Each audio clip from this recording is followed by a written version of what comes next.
Warm welcome to Pusa classes. आज हम क्या करने वाले हैं? आज हम करने वाले हैं कैपिटलाइजेशन मेथड।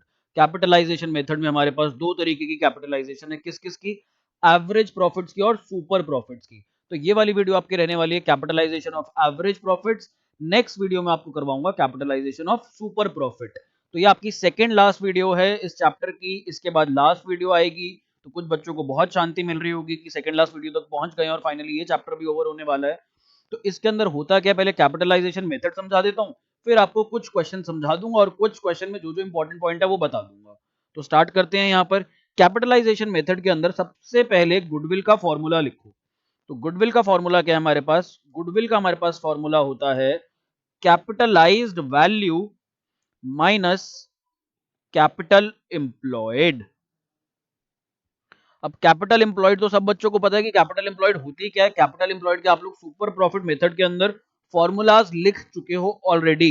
बट आपके पास कैपिटलाइज्ड वैल्यू कैसे निकलेगी यहाँ पर, वो देख लेते हैं हम लोग एक बार। तो कैपिटलाइज्ड वैल्यू बेसिकली होती क्या है? जो हमने प्रॉफिट्स कमाए, यानी कि एवरेज प्रॉफिट, जो हमारी फर्म प्रॉफिट कमाती है उसको हम कहते हैं average profit, divided by normal rate of return.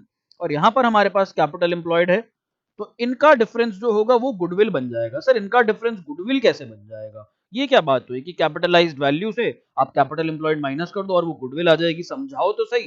Goodwill तो होती है फर्म की रेप्यूटेशन की वैल्यू। तो यहाँ पर आप समझाओ रेप्यूटेशन, इन दोनों का डिफरेंस कैसे बनी? यहाँ पर ये जो है इन दोनों का डिफरेंस रेप्यूटेशन या फिर गुडविल कैसे बना यहाँ पर, तो मैं समझाता हूं, आओ। अगर मैंने फर्म में 1 लाख रुपया कमाया, मैंने फर्म के अंदर एवरेज प्रॉफिट जो कमाया वो 1 लाख कमाया, और मार्केट में जो नॉर्मल रेट ऑफ रिटर्न चल रहा है वो चल रहा है 10%। तो यानी कि अगर मैं 10% ऑफ कैपिटल एम्प्लॉयड निकालूं, तो 10% of capital employed should be equal to 10,000 rupees. अब यहां पर मैं इस फॉर्मूला से अगर कैपिटल एम्प्लॉयड निकालने लगूं, तो कैपिटल एम्प्लॉयड मेरे पास यहां पर आती है 1 लाख डिवाइडेड बाय 10%। ये हमारे पास हो गई 10 लाख रुपए। तो हमारे बिजनेस में मैंने बोला क्योंकि हमने 1 लाख रुपए कमाए थे और 1 लाख रुपए हमने 10% के हिसाब से कमाए थे, तो हमारे पास बिजनेस में जो कैपिटल एम्प्लॉयड होनी चाहिए वो होनी चाहिए 10 लाख रुपए। तो जब मैंने अपने अकाउंटेंट को बोला, मैंने कहा बता भाई देख के बिजनेस में कैपिटल एम्प्लॉयड कितनी है? कहता बिजनेस के अंदर जो कैपिटल एम्प्लॉयड लगा रखी है हमने वो लगा रखी है 8 लाख रुपए। मैंने कहा है, ये कैसे पॉसिबल है? सारी फर्म्स 10% कमाती हैं, तो हमें 8 लाख का 10% 80,000 कमाना चाहिए था, लेकिन हम लोग तो 10 लाख का 10% 1 लाख रुपए कमा रहे हैं। भाई हमने बिजनेस के अंदर पैसा लगाया हुआ है 8 लाख रुपए, इसके ऊपर जो 10% आता है यानी कि 80,000 रुपए हमें कमाना चाहिए था। कहता है नहीं, हमने तो क्या किया, हमने अपना प्रॉफिट देखा पहले। हमने कहा भैया हमारा प्रॉफिट 1 लाख रुपए है, इस प्रॉफिट के हिसाब से अगर हम अपनी कैपिटल की वैल्यू निकालें तो हमारे पास 10 लाख आ जाती है। अकाउंटेंट कहते हैं नहीं, बिजनेस में 8 लाख पड़ी है। तो मैंने कहा ये जो 2 लाख रुपए एक्स्ट्रा है, ये जो 2 लाख रुपए की एक्स्ट्रा कैपिटल है, ये कैपिटल नहीं है, ये क्या है? ये हमारी वैल्यू है, ये हमारी रेप्यूटेशन है, ये मार्केट में हमारी औकात है। इसकी वजह से हमने एक्स्ट्रा प्रॉफिट कमाया, कम कैपिटल में हमने ज्यादा कमा लिया।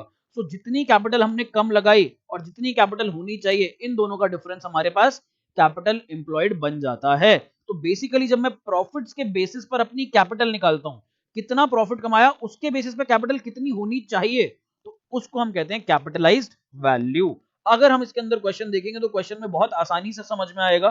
फिर भी हम लोग दोबारा यहां पर देखते हैं, capitalised value minus capital employed.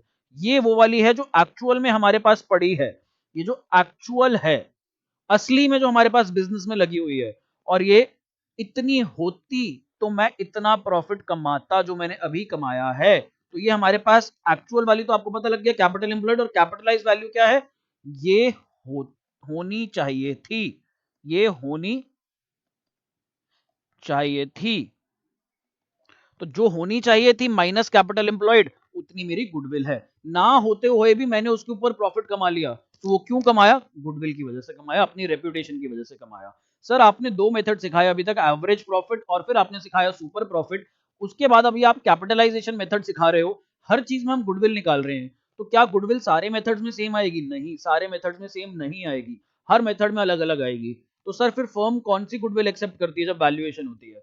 Goodwill कभी भी ऐसे वैल्यू नहीं करी जाती रियल लाइफ में। बिजनेस के अंदर जब लोग बैठते हैं, बिजनेस बेचते हैं, बिजनेस का नाम बेचते हैं, ट्रेडमार्क, ब्रांड, सिंबल, ये सब चीजें बेचते हैं या यूज करने के लिए किसी को अलाउ करते हैं, तो वो सिर्फ और सिर्फ कैलकुलेशन पार्ट पर नहीं जाते।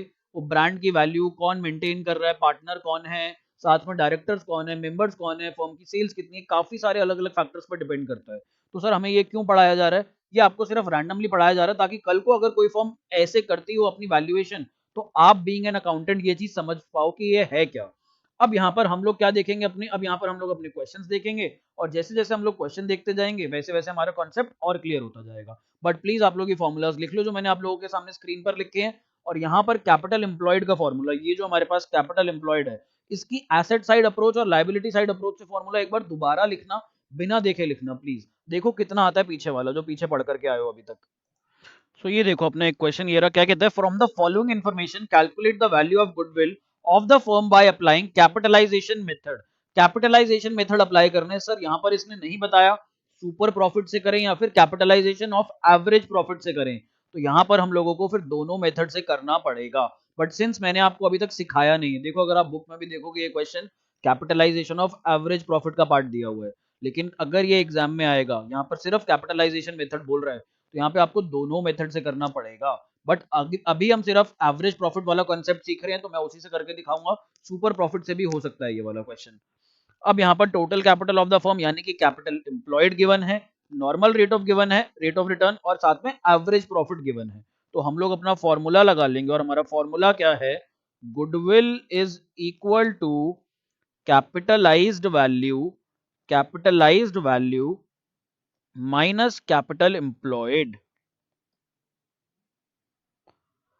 हमारी कैपिटलाइज्ड वैल्यू क्या आती है, हमारे पास कैपिटलाइज्ड वैल्यू का फॉर्मूला होता है average profits divided by NRR minus capital employed. तो ये हमारे पास एवरेज प्रॉफिट यहां पर गिवन है 2 लाख रुपए। भाई हम 2 लाख रुपए कमा रहे हैं और ये 10% वैल्यू है। अगर इसी की हम कैपिटल निकालना चाहें तो हमें डिवाइड करना पड़ता है 10% से, और यहां पर हम लोग माइनस कर देंगे 16 लाख रुपए।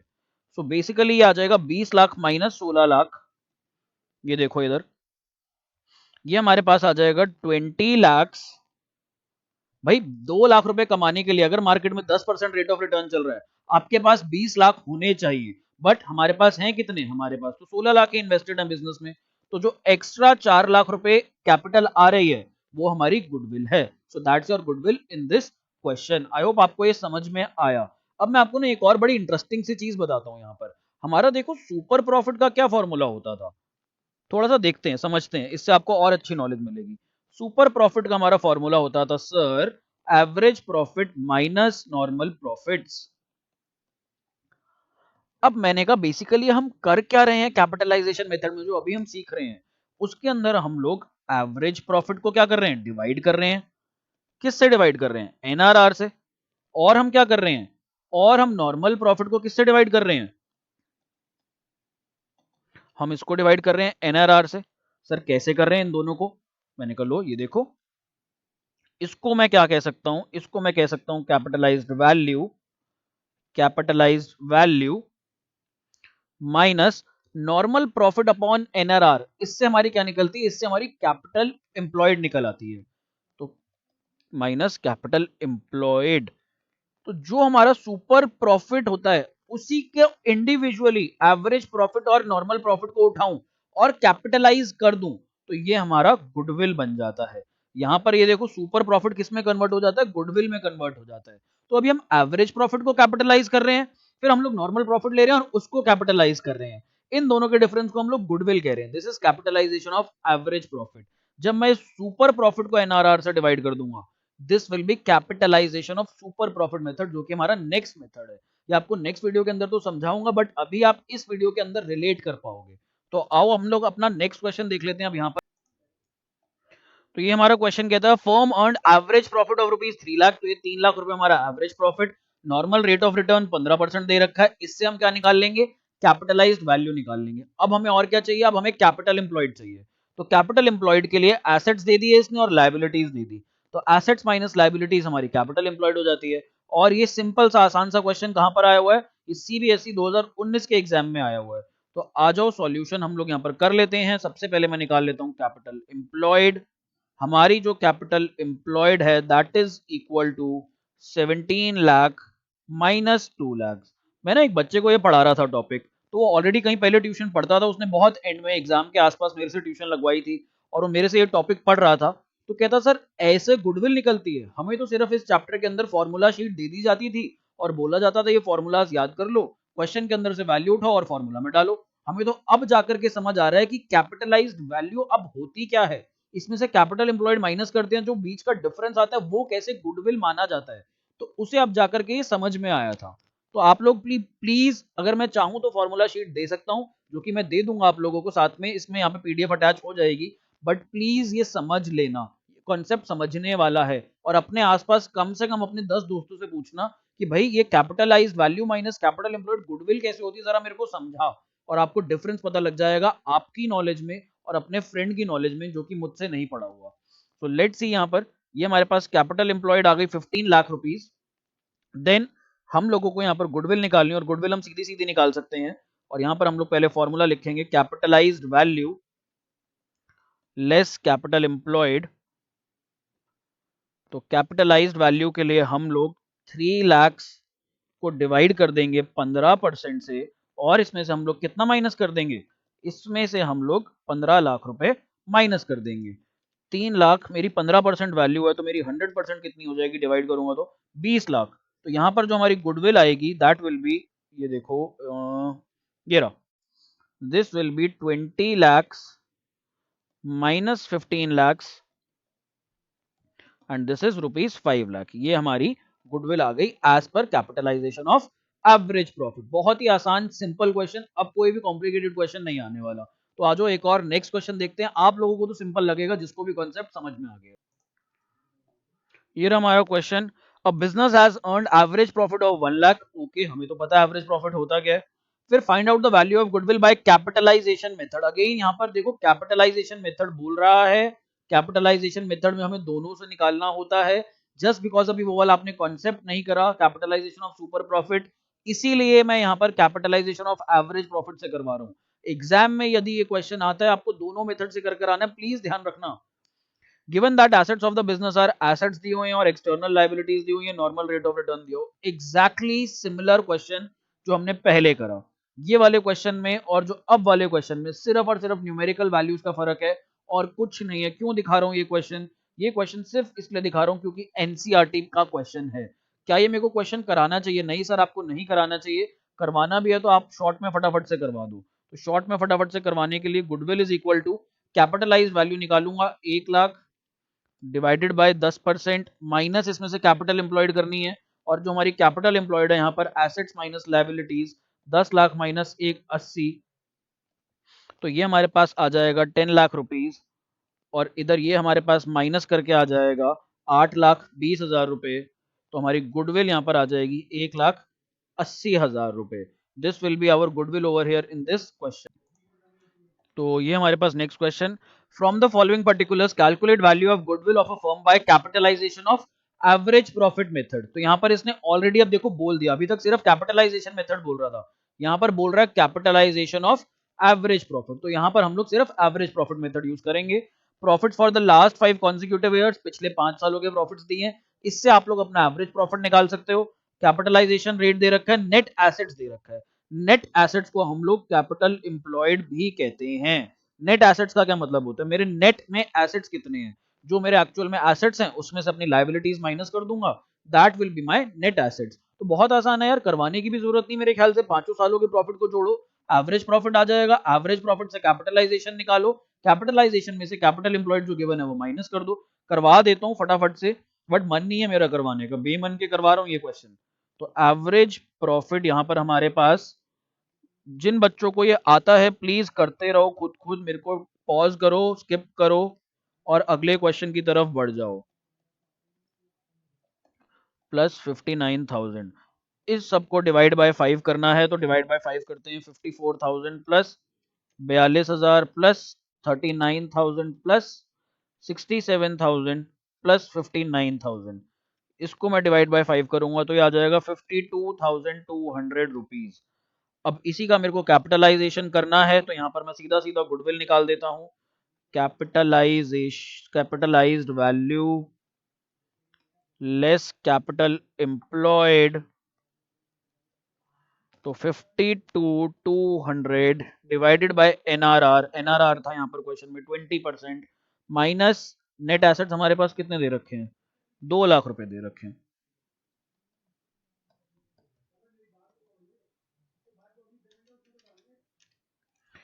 तो ये हमारे पास आ गया 2,61,000। इसमें से हम लोगों को माइनस करना है 2 लाख रुपीज एंड हमारी गुडविल जो आई यहाँ पर आंसर जो आया दैट इज 61,000। ये बस क्वेश्चन दिखने में बड़ा था, अगर आप देखोगे तो बाकी क्वेश्चन से दिखने में बड़ा था, बट इसके अंदर कुछ भी ऐसी एक्स्ट्रा चीज नहीं थी यहाँ पर। तो यहाँ पर हम लोग अब आगे बढ़ जाते हैं और अगला क्वेश्चन हम लोग देखते हैं, अब आपकी स्क्रीन पे आने वाला है। सो ये देखो, ये रहा हमारा क्वेश्चन। अच्छा, एक चीज ध्यान रखना, इन्होंने ना कैपिटलाइजेशन ऑफ एवरेज प्रॉफिट के साथ साथ आपकी टीएस ग्रेवाल ने इन्होंने मिक्स क्वेश्चन दे दिए सुपर प्रॉफिट्स के भी, तो वो मैं आपको नेक्स्ट वीडियो में करा दूंगा, डरना मत, वो क्वेश्चंस आपको मिल जाएंगे नेक्स्ट वीडियो के अंदर। तो यहाँ पर हम लोग एक रैंडम क्वेश्चन देखते हैं। ये रैंडम क्वेश्चन है। On 1st April 2018 a firm had assets of rupees 1 lakh excluding stock of rupees 20,000। Sir ये क्या मतलब हुआ, एसेट्स के अंदर स्टॉक हटाया हुआ है 20,000 रुपए का, 1 लाख रुपए के एसेट्स हैं और स्टॉक अलग से 20,000 रुपए है, तो क्या स्टॉक एक्सक्लूड करना होता है? नहीं, कभी कोई एसेट एक्सक्लूड नहीं करना होता। कौन से एसेट्स एक्सक्लूड करने होते हैं सर, आप फॉर्मूला में लिखवा चुके हो, कौन कौन से, फिक्टिशियस एसेट्स या फिर कोई एग्जिस्टिंग गुडविल हो तो यहाँ पर आपको स्टॉक इंक्लूड करना है। कई बार क्वेश्चन दे देगा एक्सक्लूडिंग डेटर्स, एक्सक्लूडिंग इन्वेस्टमेंट्स, कुछ भी ऐसा एग्जाम्पल दे देगा, तो आपको वहां पर ध्यान रखना है। और अच्छा हाँ, एक और नोट इन्वेस्टमेंट के नाम पर मेरे को ध्यान आ गया एकदम, यहां पर लिख लो नोट या फिर इसको लिख लो पॉइंट टू रिमेंबर, पीटीएम।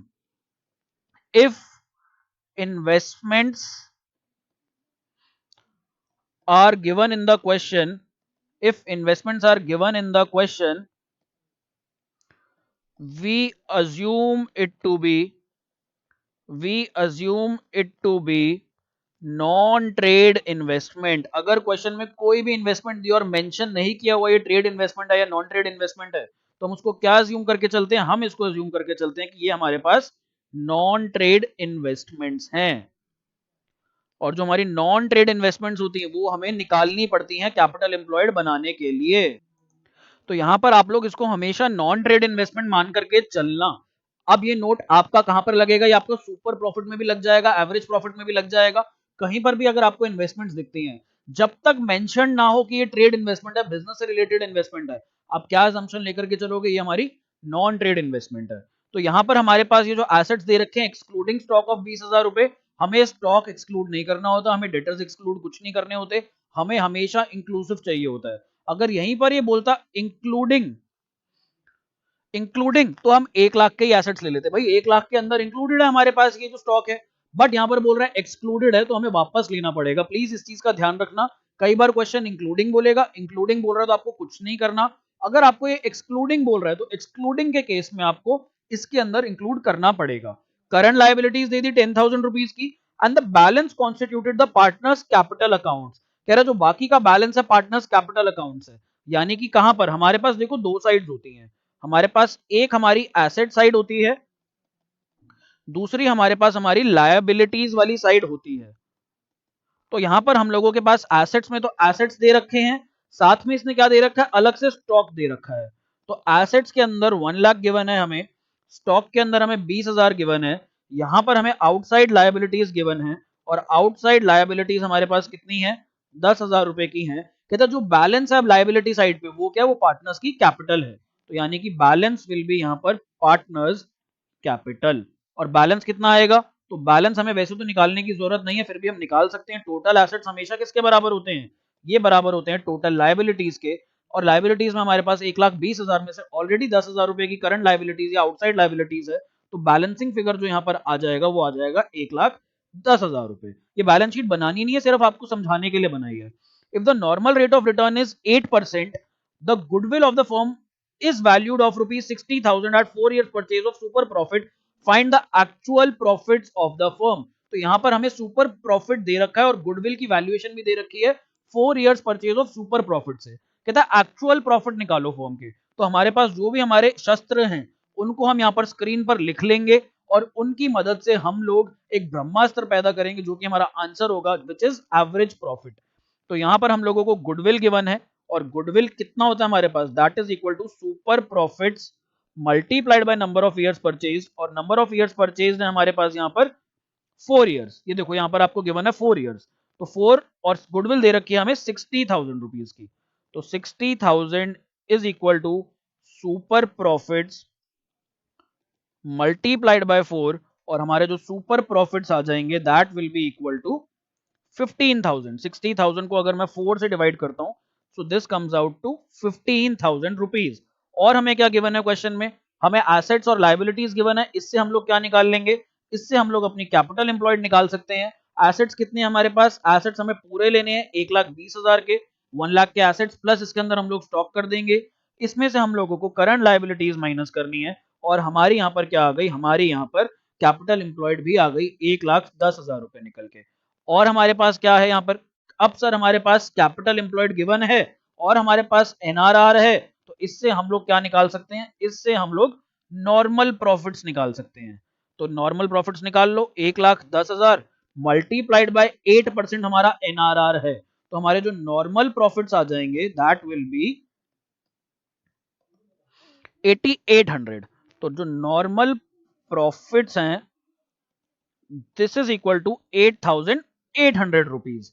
अब हम लोगों के पास सुपर प्रॉफिट है, हम लोगों के पास नॉर्मल प्रॉफिट है, क्या हम एवरेज प्रॉफिट निकाल सकते हैं, बिल्कुल निकाल सकते हैं। तो यहां पर हम लोग super profit is equal to average profits minus normal profits. अब आपके पास यहां पर क्वेश्चन में सुपर प्रॉफिट आपने निकाल लिया अपना, आपके पास नॉर्मल प्रॉफिट ऊपर निकल गया, क्या आप यहां पर एवरेज प्रॉफिट नहीं निकाल सकते, सर बिल्कुल निकाल सकते हैं, बहुत आसान सी चीज रह गई है, तो ये निकाल लेते हैं। इधर देखो, इधर हमारे पास सुपर प्रॉफिट 15,000 रुपए, नॉर्मल प्रॉफिट हमारे पास 8,800 रुपए, तो फॉर्मूलाज में वैल्यू डालो, 15,000 रुपए is equal to average profit minus 8,800 rupees. Average profit जो आ जाएगा यहाँ पे, ये आ जाएगा 15,000 plus 8,800 which is equal to 23,800। so that is our final answer, और हमारा आंसर यहाँ पे 23,800 रुपीज किसका आ रहा है, एवरेज प्रॉफिट का। तो इस वीडियो के अंदर बस इतना ही, इसके अलावा हमारे पास जो लास्ट वीडियो लेक्चर होगा उसके अंदर कैपिटलाइजेशन ऑफ सुपर प्रॉफिट्स करेंगे हम लोग, और वहां पर हमारा ये चैप्टर समाप्त हो जाएगा। और चिंता मत करो, जो इसमें सुपर प्रॉफिट्स के क्वेश्चन दे रखे हैं एवरेज प्रॉफिट के अंडर, वो भी मैं आपको वहां पर करवाऊंगा, तो वो हमारी लास्ट वीडियो होगी कॉन्सेप्चुअली, और साल भर में मैं वहां पर और वीडियोस डालता रहूंगा और क्वेश्चंस लाता रहूंगा आपके लिए अच्छे वाले, और हमारे पास फिर 10 ईयर के भी क्वेश्चंस होंगे जो आएंगे बीच में, और टेस्ट भी होगा आपका। तो प्लीज स्टे ट्यून्ड, अब आप आराम से रेस्ट करो, अगली वीडियो आप नेक्स्ट डे देखना, सेम डे अभी मत देखना, तो नेक्स्ट डे प्रैक्टिस करो तब तक ये क्वेश्चंस, और नेक्स्ट डे आप लोग मेरे को देखना। Thank you so much for watching, bye bye, take care.